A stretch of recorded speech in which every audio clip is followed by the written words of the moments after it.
Buenas amigos, bienvenidos de nuevo al canal de Ciencias con Salva. Vamos a continuar con álgebra lineal y en este vídeo 15 sobre espacios vectoriales vamos a ver lo que es una base de un subespacio vectorial con un ejemplo.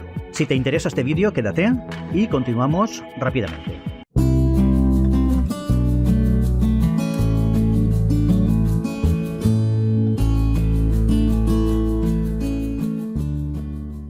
Bien, base de un subespacio de Rn, n dimensiones. Los subespacios poseen sistemas generadores propios y también poseen bases. Es decir, además de los espacios vectoriales, poseer los sistemas generadores de los espacios vectoriales y sus propias bases, los espacios vectoriales, pues sus propios subespacios también las poseen. Y además, las bases y los sistemas generadores tienen las mismas propiedades de Rn. Por ejemplo, una base de Rn, que sería la base canónica, por ejemplo, tiene las mismas propiedades que las bases que poseen subespacios de Rn.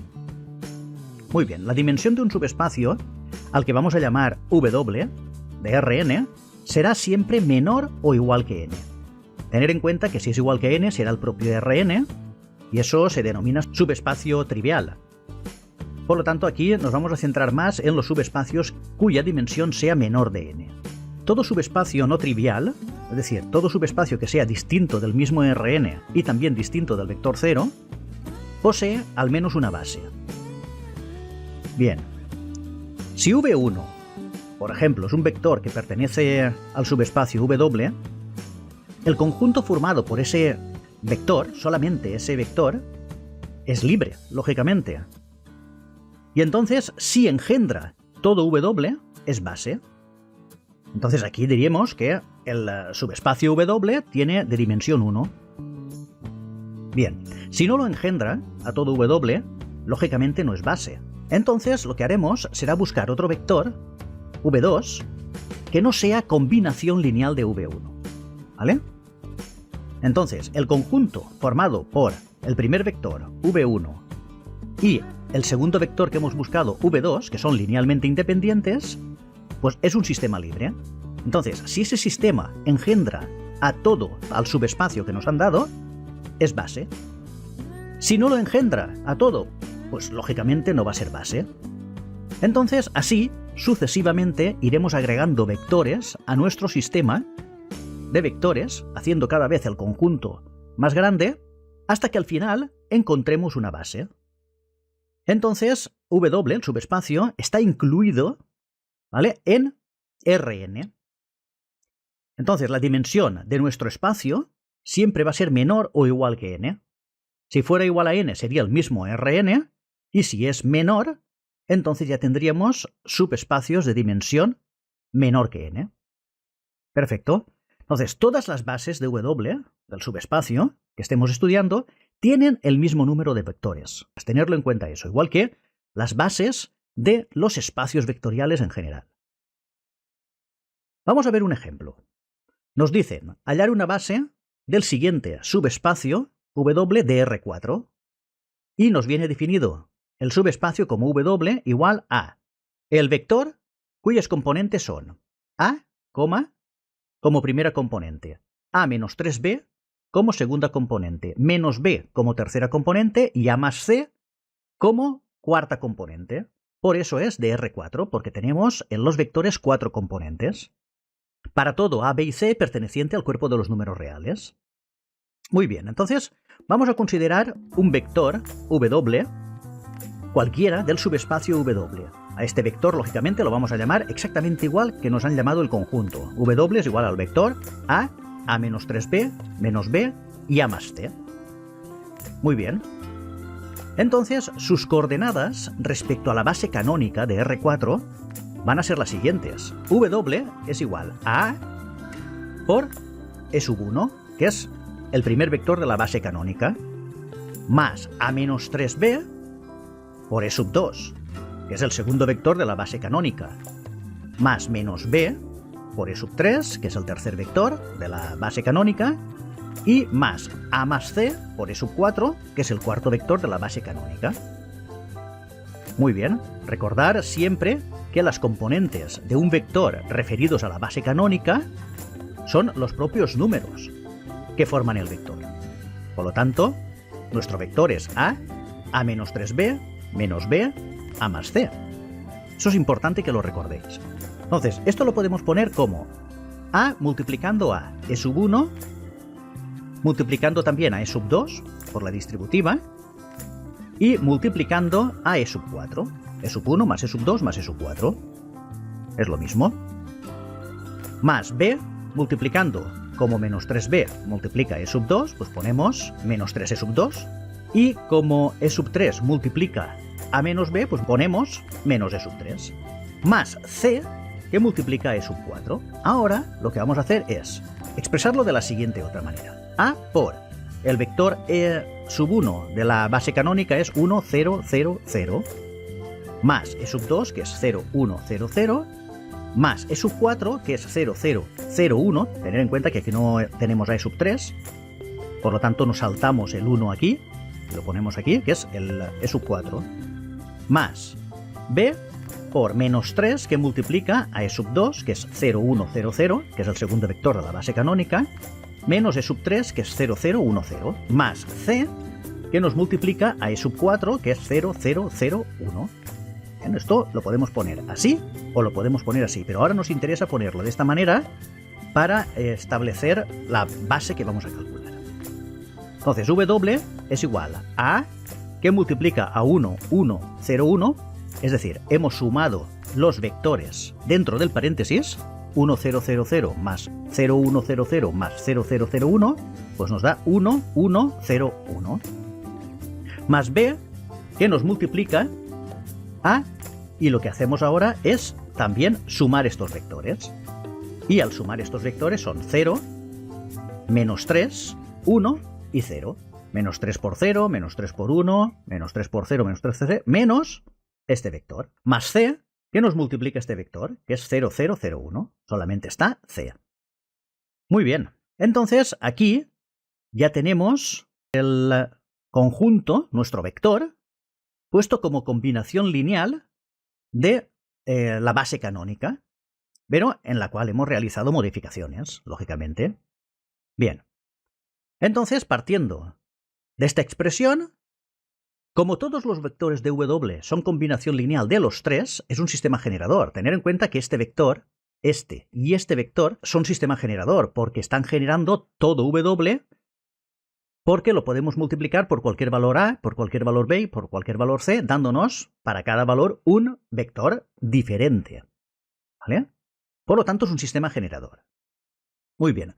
Para saber si es base, tenemos que saber si son linealmente independientes. Y para ello, lo más fácil siempre es montarnos la matriz de vectores. De manera que en la primera fila de la matriz nos ponemos el primer vector, 1, 1, 0, 1. En la segunda fila nos ponemos el segundo vector, 0, menos 3, 1, 0. Y en la tercera fila nos ponemos el último vector, 0, 0, 0, 1. Como estáis viendo aquí, para saber si un sistema es libre o si los vectores son linealmente independientes, tenemos que hacer ceros debajo de la diagonal principal. La diagonal principal es esta de aquí. Por lo tanto, por debajo ya tenemos todo ceros. Pues si ya tenemos por debajo de la diagonal principal todo ceros y tenemos todos los vectores con alguna componente distinta de 0, entonces ya sabemos directamente que el sistema es libre. Entonces, como los tres vectores son linealmente independientes, es base. Por lo tanto, ya hemos calculado la base de el subespacio vectorial que nos han dado.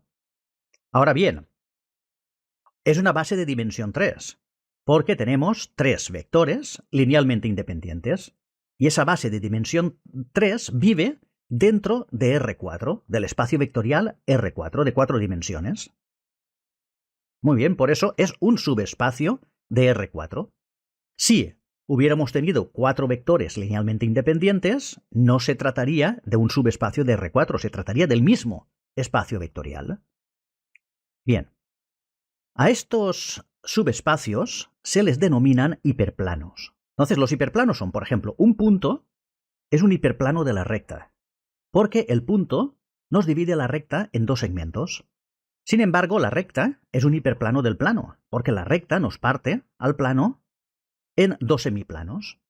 El plano es un hiperplano del espacio, ya que el plano nos parte el espacio vectorial en dos partes. Y R3, por ejemplo, es un hiperplano de R4.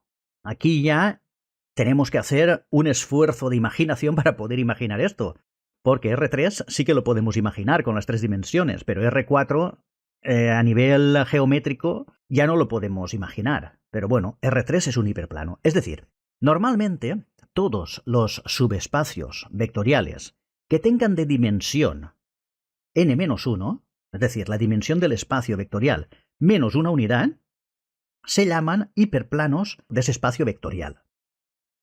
¿Vale? Muy bien. Pues espero que tengáis claro esto de lo que son las bases de los subespacios vectoriales. Por ejemplo, en R3 están como subespacios el propio R3, que es lo que se denomina subespacio trivial, y tenemos dos subespacios más. Tenemos el subespacio de R2, que sería el plano, todos los planos que pasan por el origen en un sistema de coordenadas en R3 son subespacios vectoriales de R3 de dimensión 2, y todas las rectas que pasan por el origen son subespacios de R3 de dimensión 1. Si es el 0, pues entonces el 0 es dimensión 0, ¿vale? Sería otro subespacio que se llama también subespacio trivial. De hecho, los dos subespacios triviales son el propio espacio vectorial y el vector 0 de ese subespacio. En R4 sería el 0, 0, 0, 0. En R3, 0, 0, 0. Muy bien, pues vamos a ver esto más o menos gráficamente cómo se interpreta. Mirad, aquí tenemos los ejes de coordenadas de R3, del espacio vectorial, R3, y tenemos un plano, este plano de color rosado, que pasa por el centro. Por lo tanto, este plano es un subespacio vectorial de R3. Lo que pasa es que el plano es un subespacio de dimensión 2, porque estamos hablando de un plano. Esto vendrá generado por dos vectores. Mirad, si nosotros buscamos un vector que pertenezca a ese plano y le llamamos V1, ese vector no nos genera el plano. Este vector lo que va a hacer es generarnos la recta 1, la recta blanca, que pasa por ese vector. Entonces, ¿esto es un subespacio vectorial? Pues sí, es un subespacio vectorial de R3, pero es un subespacio de dimensión 1. ¿Vale? Pero no nos genera el plano, nos genera la recta, es decir, las multiplicaciones por escalares y la suma de vectores, ¿vale? Generalmente en este caso solamente la multiplicación por escalares, nos va generando la misma dirección, o en dirección contraria, dependiendo del escalar, que sea negativo o positivo. ¿Vale? Por lo tanto, esa base, V1 será una base de esa recta, pero sin embargo V1 no es una base del plano, porque no nos genera el plano. Ahora bien, si nosotros buscamos otro vector V2, que también sea coplanario y que pase por el origen, entonces estos dos vectores son vectores linealmente independientes. Este vector nos genera la recta amarilla, la recta número 2. Por lo tanto, también está generando un subespacio de dimensión 1, ¿vale? Que es la dimensión de la recta. Pero sin embargo, los dos vectores, al pasar por el origen, nos generan al plano H. Y el plano H es el conjunto de los dos vectores, V1 y V2. Entonces aquí hemos dicho que V1 nos genera el subespacio vectorial recta 1, V2 nos genera el subespacio vectorial recta 2. Pero ni V1 ni V2 nos generan H. Ahora bien, cuando los hemos agrupado y hemos puesto el conjunto V1, V2, entonces ya generan el plano H. Y el plano H es dimensión 2, porque tenemos dos vectores linealmente independientes. Si ahora nosotros pusiéramos aquí dentro otro vector coplanario que pasara por el origen, ese vector nos sobra. ¿Por qué? Porque ya sería combinación lineal de los otros dos. ¿Vale? Porque la dimensión del plano es 2, no es 3. No tenemos 3 vectores. 3 es la dimensión del espacio. ¿Vale? Muy bien. Si ahora estuviéramos hablando de encontrar una base de R3, tendríamos que generarnos otro vector que no fuera coplanario con estos. Por ejemplo, nos podríamos buscar el vector de la base canónica de R3, ¿vale? El que ocupa una unidad en el eje X. Entonces, con esos 3 vectores, ya tendríamos un sistema generador del espacio completo R3. Entonces hay que tener en cuenta que un espacio vectorial R3 se genera con 3 vectores, un subespacio de R3 se genera con 2, que sería el plano, y otro subespacio de R3, que sería la recta, se genera con solo un vector. ¿Vale? Muy bien, esto es lo que significa más o menos geométricamente. Pues bien, hasta aquí el vídeo. Si te ha gustado, dale a me gusta, suscríbete al canal y nos vemos en el próximo vídeo. ¡Chao!